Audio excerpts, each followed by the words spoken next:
অতৃপ্ত আত্মা, বুঝলেন? এই যারা বুঝে গেছেন যে চতুর্থবারের জন্য তৃণমূল কংগ্রেস আসছে এবং মমতা বন্দ্যোপাধ্যায় মুখ্যমন্ত্রী হবেন, এখন প্রত্যক্ষ পরোক্ষভাবে এই অতৃপ্ত আত্মা, যেসব টুকরো টুকরো বিজেপি গ্রুপ আছে বা অন্য বিরোধী দল আছে বা বিজেপির বি টিম সি টিম, সব মুখোশধারী পুতুল নাচের পুতুল, যাদের সুতো দিয়ে বিজেপি নাচায়, তো এর মুখে ওর কথা, ওর মুখে এর কথা শোনা যাবে, তো নতুন কথা কি আছে?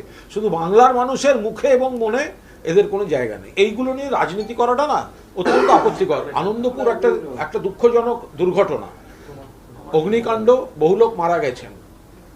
রাজ্য সরকার প্রশাসন যা যা করা দরকার, ত্রাণ উদ্ধার তদন্ত সমস্ত কিছু করছে।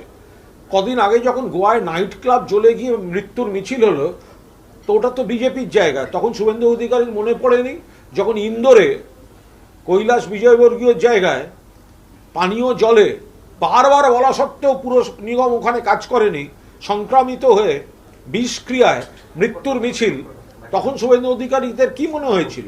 তখন মনে হয়নি? দেখুন, ওনার কোর্টে যাওয়ার একটা যাতায়াতের অভ্যাস আছে, তুমি যেতে পারেন। মানুষের কাছে ছাড়া, মানুষের দরবার ছাড়া বিজেপির নানা জায়গায় যাওয়ার অভ্যাস আছে। এবং কখনো তারা বলবে কেন্দ্রে যাবো, জাতীয় নির্বাচন কমিশন ভোট করবে, কখনো বলবে কেন্দ্রীয় বাহিনী আসবে, কখনো সিবিআই ইডি পাঠাবে, কখনো ওই বিভিন্ন কমিটি কমিশন পাঠাবে। শুধু মানুষের কাছে যাওয়া এইটা বিজেপি জানে না। ফলে শুভেন্দুবাবুরা কখনো বলবেন অমুক কোর্টে যাচ্ছি, অধিকার আছে, যাবেন।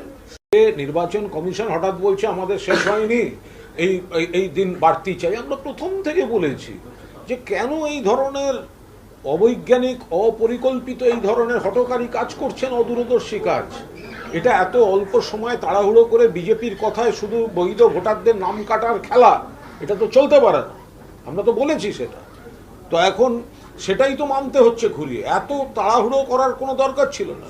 আপনি তো লড়ছেনই বামফ্রন্ট, তারপরে আবার কংগ্রেসকে লাগে, তারপরে আবার হুমায়ুনের হোটেলে যেতে হয়, তারপরে আবার নওশাদে তাকে তেল মারতে যেতে হয়, তারপরে আবার মিমকে ফোন করতে হয়। তো সিপিএম এর একা লড়ার ক্ষমতা নেই, এইটা তাদের মেনে নিতে কি সমস্যা আছে?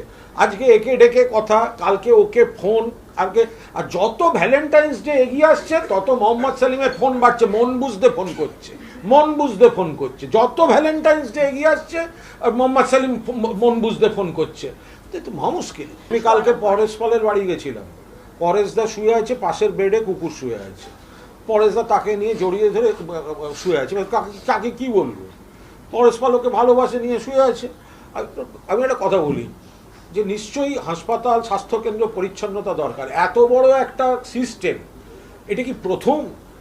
এখানে মানে কোনো হাসপাতালে বা প্রাথমিক একটু প্রত্যন্ত এলাকায় কোনো একটা কুকুর ঢুকেছে বা মানে বেড়াল দেখা গেছে, এগুলো তো সপ্তাহে 2টো করে কুকুর, 3টে করে বেড়াল থাকতো সিপিএম এর সময়।